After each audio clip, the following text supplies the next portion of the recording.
Sampurasun Wadia Balad ATE official di mana wae ayana. Alhamdulillah wa syukru ala ni'amillah. Kalayan diwuwuh ku qobul anu maha agung, dibarengan ku pang ijabah anu maha kawasa, diiring ku kadeudeuh ka Nyaah Gusti anu maha suci. Urang ayeuna dina dangat ayeuna masih keneh tiasa ditepang dangukeun deui dina acara anu matuh kamemet urang sadayana, nyatana dina pagelaran dongeng Sunda jejer carita rundayan malati wanci janari. Ayeuna bagian anu ka 20 hiji nanya pamiarsa.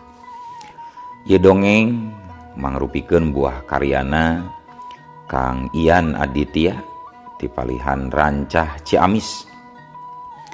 Kangge Kang Ian ngahaturkeun rewu nuhun laksaketik kabingahan rehna parantos ngawidian mamang kangge medar ieu dongeng dina kandaga ATE official ieu.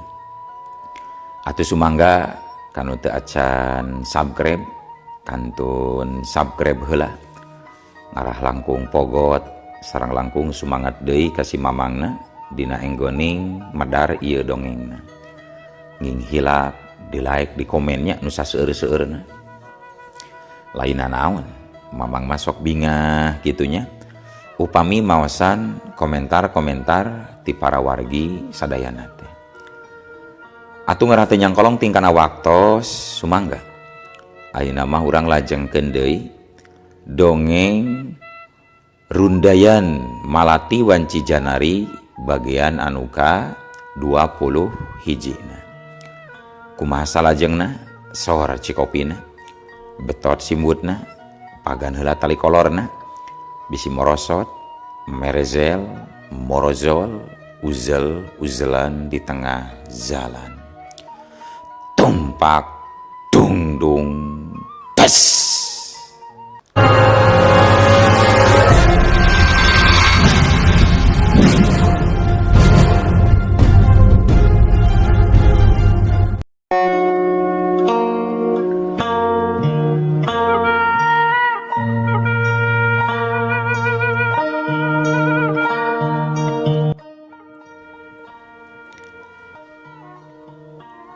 Dina waktu nu sarua Pak Dimas harita ngumpulkeun sakabeh staf kantor kaasup bagian logistik gudang anu dicekel ku Jang Dirga.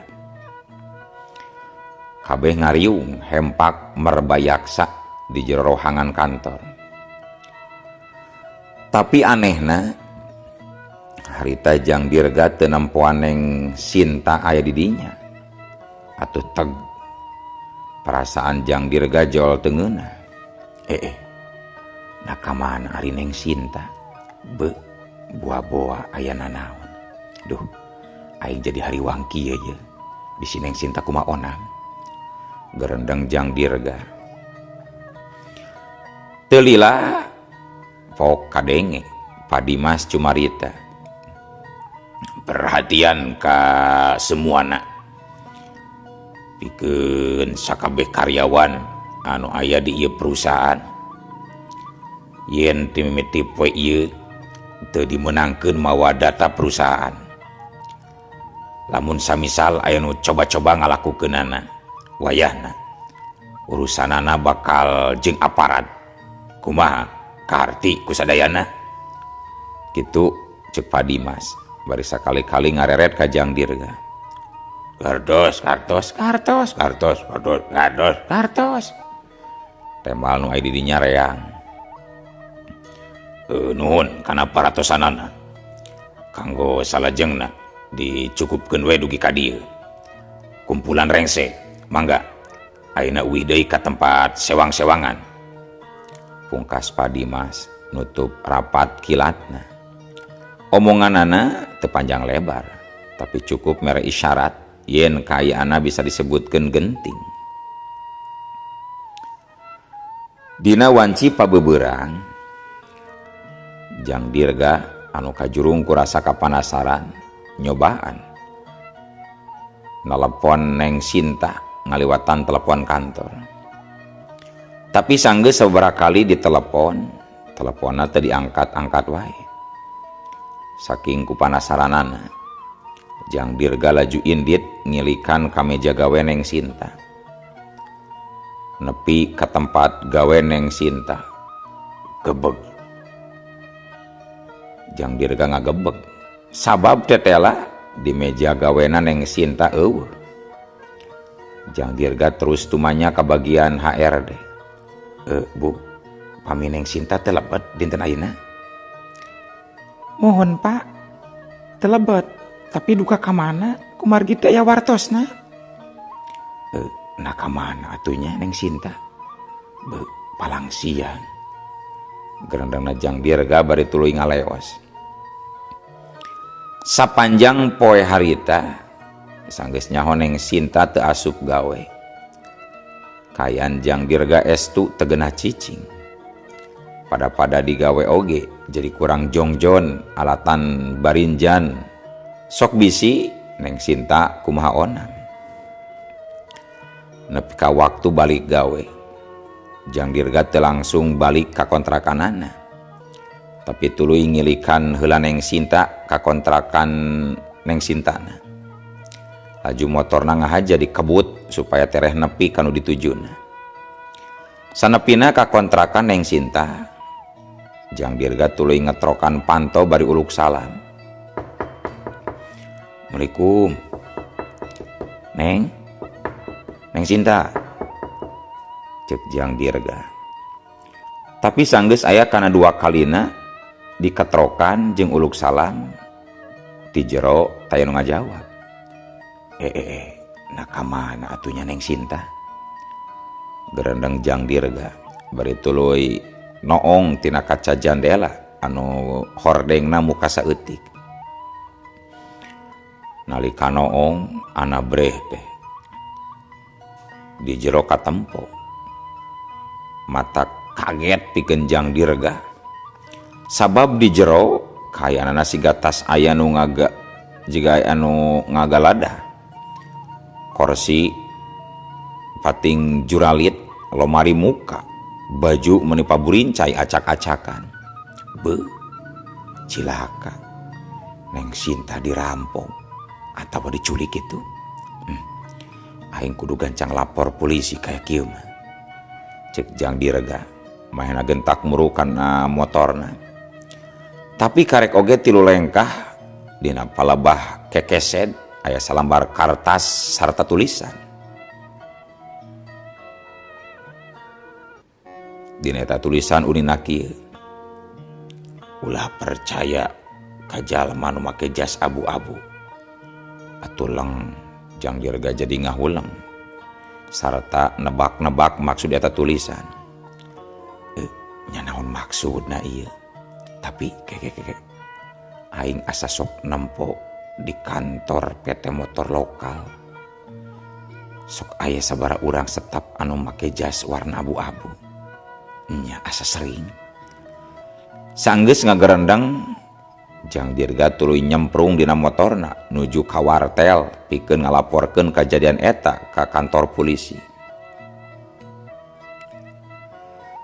Gancangna carita caturkeun poe isukna kalayan surat parentah resmi ti pihak polisi datang ka kontrakan Neng Sinta pikeun olah TKP sarta ngumpulkeun bukti. Hasil pemeriksaan awal nunjukkeun aya tanda-tanda paksaan, tapi can aya bukti anu mastikeun ngeunaan kajadian anu tumiba ka Neng Sinta. Mudah-mudahan Neng Sinta aya dina kaayaan salamet, sebab manehna bisa jadi saksi kunci dina ieu perkara engke. Cek Jang Dirga, aing kudu gancang nyalametkeun nyawana ieu mah. Sambungna deui. Kacaturkeun di tempat sejen, tepatna di hiji rohangan anu teu pati caang. Katempo saurang awewe keur diuk di rohangan anu sempit, leungeunna dibakutet ditalikung katukangkeun. Sorot panonna jelas ngagambarkeun kasieun anu pohara kacida. Eta awewe taya lian ti Neng Sinta.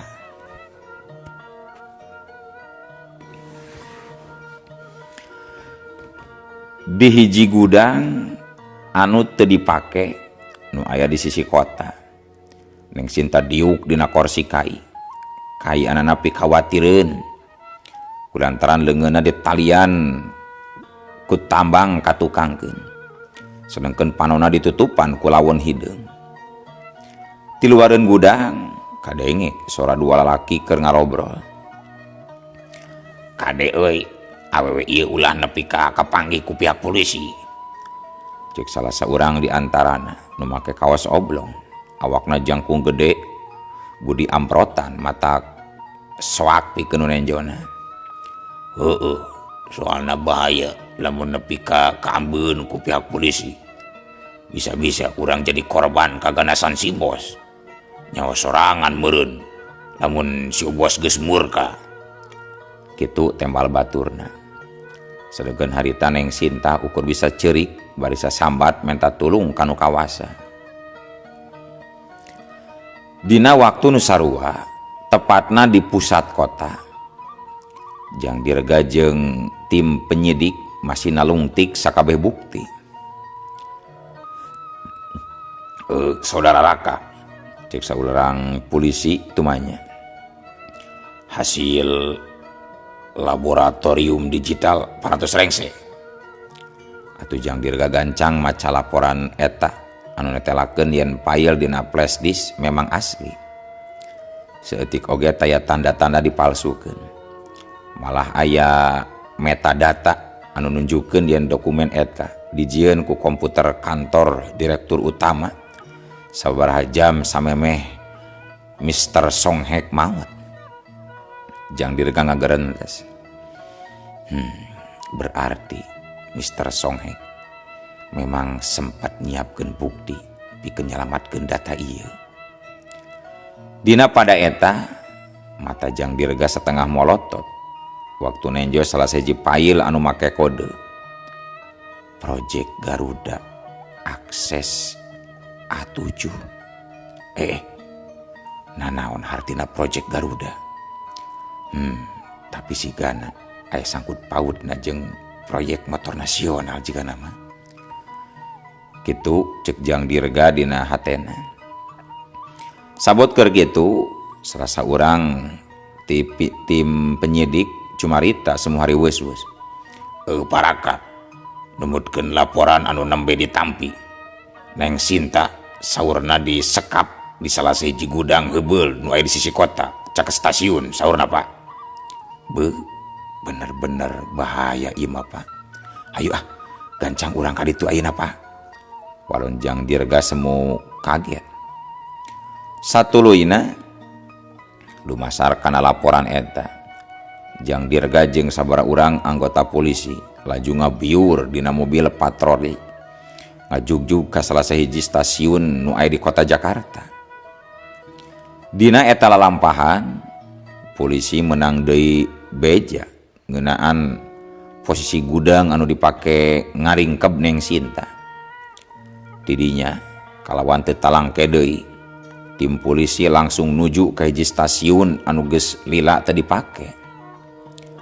Teu kungsi lila, Jang Dirga jeung rombongan polisi geus nepi ka tempat anu dituju. Kasampak teh dua urang polisi nu make pakaian preman geus aya di tempat. Sigana dua urang polisi eta nu tadi mere informasi sarta nu ditugaskeun ngalakukeun pangintaian.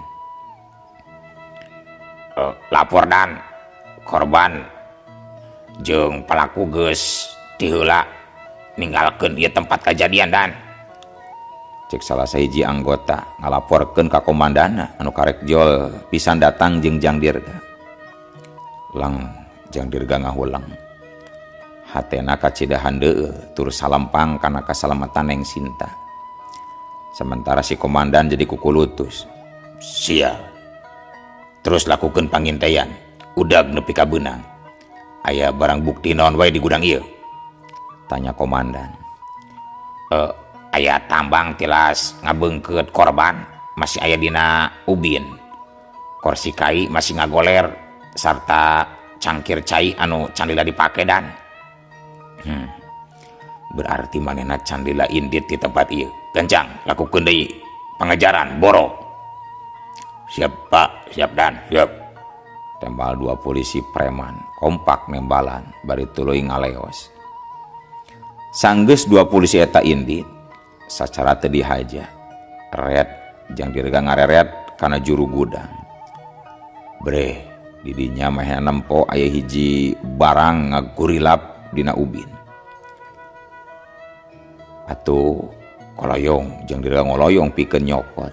Nalika dicokot, tetela eta mangrupa hiji pin warna emas wangun Garuda. Sarua pisan jeung lambang project Garuda nu aya dina file rahasia teh.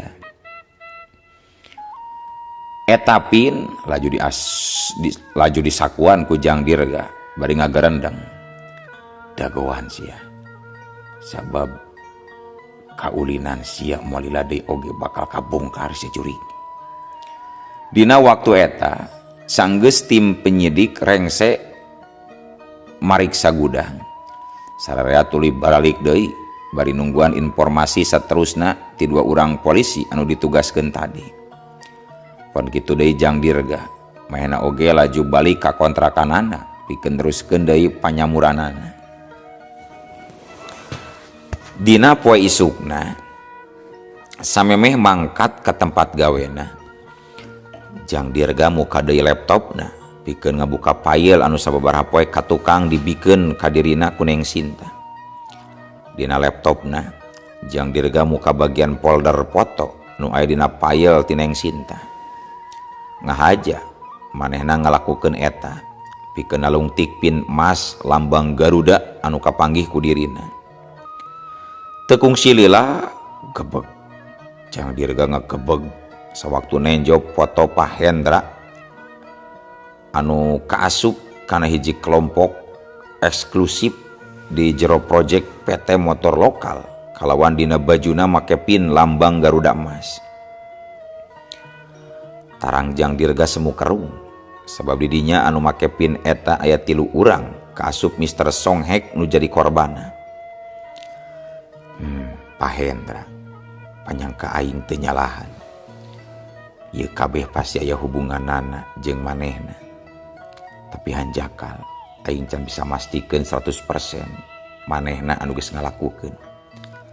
Sabab nu make pin ieu aya 3-an.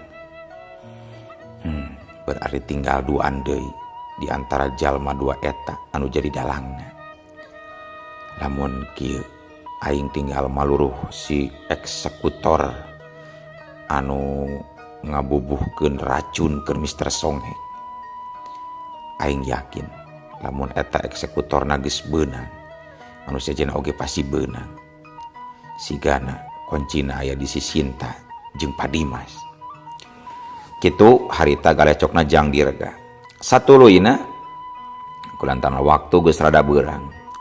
Jang Dirga mutuskeun rek mangkat heula ka pagawean.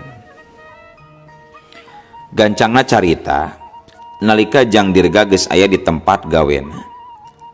Sawaktu manehna rek asup ka jero gudang. Saurang pagawe ngorah nyelipkeun salambar amplop kana leungeun Jang Dirga. Bari teu ngomongna naon pisan. Sanggeus dibuka eta amplop di tempat anu aman. Eusina ngan ukur foto. Dina eta foto katenjo Mr. Songhek keur diuk di hiji restoran jeung 3 urang lalaki make jas hideung. Beungeut 2 urang lalaki teu pati eces, tapi nu saurang deuyna gebeg.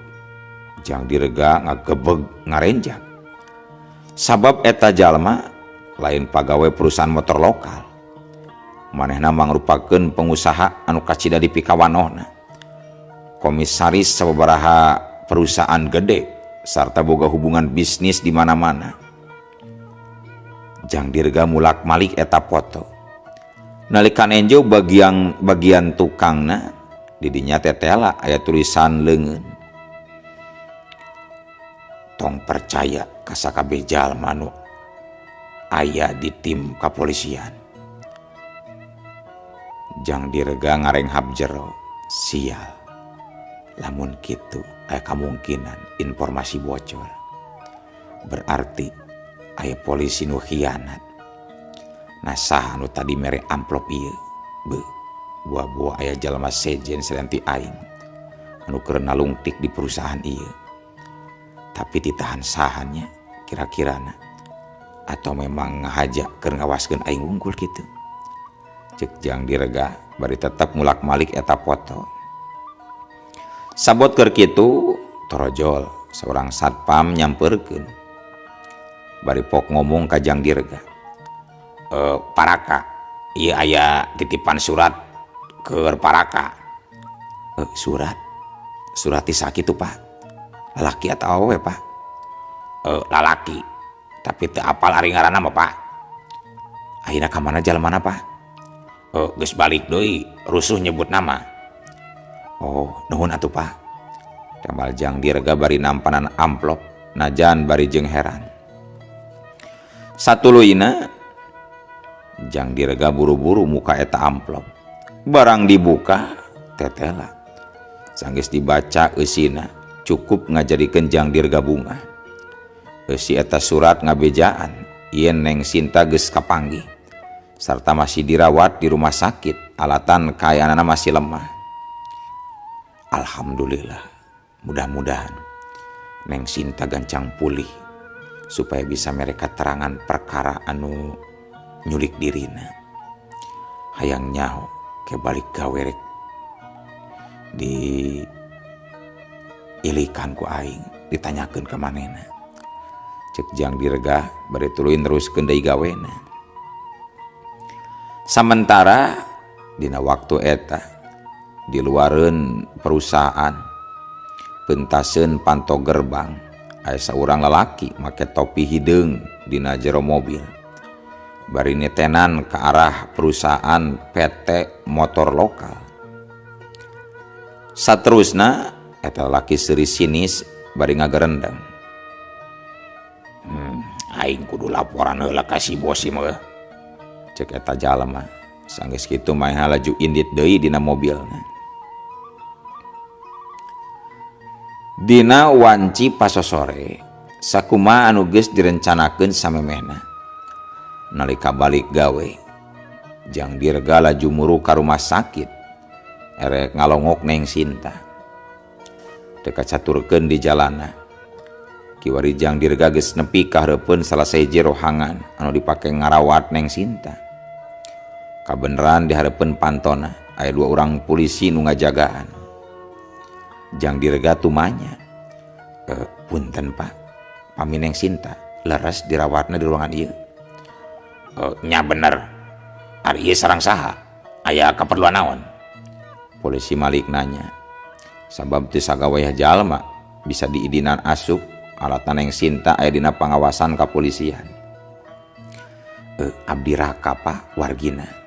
Oh Raka, sok atuh ka jero. Tapi ulah lila teuing nya. Soalna pasien masih lemah. Mangga Pak, siap, hatur nuhun. Temal jang direga bari tuluy asup ka ruang rawat. Sanggeus aya di jero, jang direga ngadeuketan lalaunan ka Neng Sinta anu keur ngalempreh. Dina waktu eta manehna jadi ingeteun ka Neng Yeni nalika panungtungan patepung di rumah sakit samemeh Neng Yeni maut. Yen, mudah-mudahan kasus ieu tereh kabongkar. Akang yakin jalma anu mateni Mr. Songhek pasti aya pakuat pakayitna jeung anu nabrak anjeun Yeni. Gerentes jang direga bari nyaka leungeun Neng Sinta. Harita nya Neng Sinta beunta. Panonna neuteup jang direga di barungku ngembeng cimata. Kang, cek Neng Sinta. Neng, syukur Neng salamet. Sing tenang. Ayeuna Neng aya di tempat anu aman.